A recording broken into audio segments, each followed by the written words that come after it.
When self awareness takes an unkind and ungiving form of self criticism, it actually bears no value in a movement forward in a self awareness and self discovery journey. Self awareness is for us to recognize what works for us, what does not work for us. It is not at all a stamp of approval or another stamp of approval on our character certificate.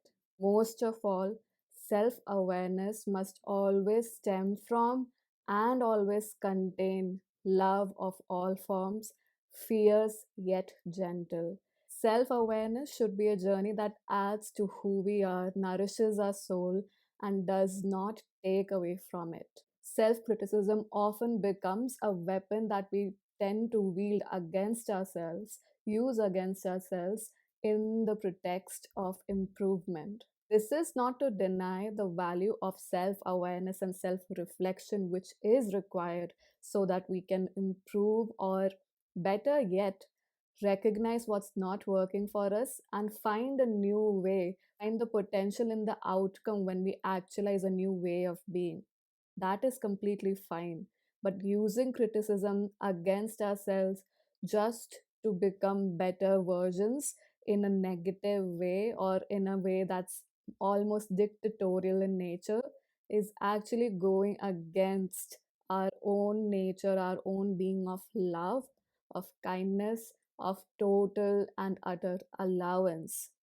So, whenever self criticism shows up for you, or if you want to begin to end the journey of self criticism, here are three tips that you can try. The first one is, as soon as you realize this aggressive critic coming over with a thought or around a thought, even. So, if you have a belief that's coming up about, you know, you are not good at something, etc., and you need to improve right away, or you can't attempt it at all, when these kind of thoughts come up, take a breather, breathe in, breathe out through your mouth. Do this how many times it's required for you to find your center and ask this question: is this even mine? Is this criticism that's coming over, is this actually even mine? Or is it that I am repeating somebody else's story, somebody else's belief systems, somebody else's fears? Am I trying to live someone else's life? These are important questions to ask time and again, and if required, journal them. And once you have written it down and journaled it, when if you know, if you for sure know this is something you do want to release, tear that page, release it with love, and give it the honor of the wisdom and the lessons that it brought to you. And the second tip is practice abundance of and limitless kindness towards yourself, especially when you've made a choice. So, if you believe that you cannot change it, that's where you need to bring in kindness and remind yourself change is the only constant. So, with more information, I can make better choices. I have the right innately to make better choices.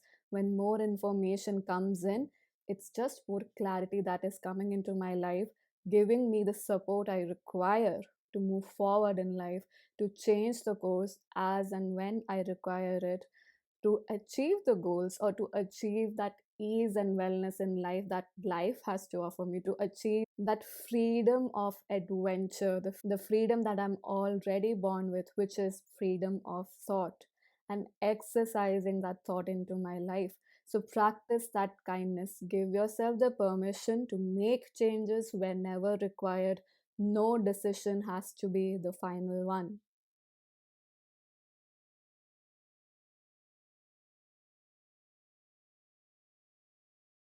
The third point is, or the third tip is, appreciate and show gratitude towards yourself. Acknowledge your wins, no matter how small it is. If you were down in the drains and you mustered up the courage to show up today in the world, to watch this video, to show up as who you are meant to acknowledge that win. It's no less than winning even a Nobel Prize, because that frequency is same. The frequency of you achieving something, having something in life, being a certain energy that you would like to have. For example, it's confidence or ease.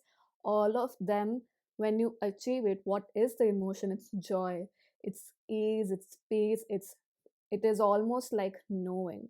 So you can achieve that feeling now. And to inculcate that energy more into your life, you have to begin a habit of acknowledging even the smallest of wins. So waking up in the morning, brushing your teeth, or whatever your morning routine is, or just the first thing of realizing that you are awake, your body is functioning, isn't that a blessing in itself? So acknowledge that, acknowledge every single win, acknowledge how, probably if you know how to make chapatis, which is an Indian bread, and after practicing it for a really long time, you're finally able to make it a perfect circle, or closer to a circle.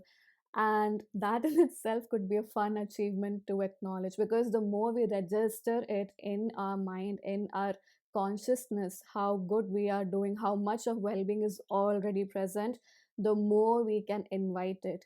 And the more we invite that, the more confidence we have in ourselves, the more ease we have with the critic in ourselves, because we will know, no matter how long this journey takes of realizing things about yourself, or becoming self-aware, or even, reaching a certain milestone, you know that you will be able to do it, because you are essentially filling up your armor, or filling up your tank with all of these energies that are true to you, which you have seen the proof of, wherein you are also the centerpiece. Like, this is heightened awareness of you being there, because you are taking certain small actions which have been a tiny bit of an improvement from yesterday, from the moment before. So the more you acknowledge it, your trust in yourself for actualizing things, even if the journey gets very tough, you know that you will be able to do it, because you've been doing it. You create that proof for yourself by acknowledging even your smallest of wins.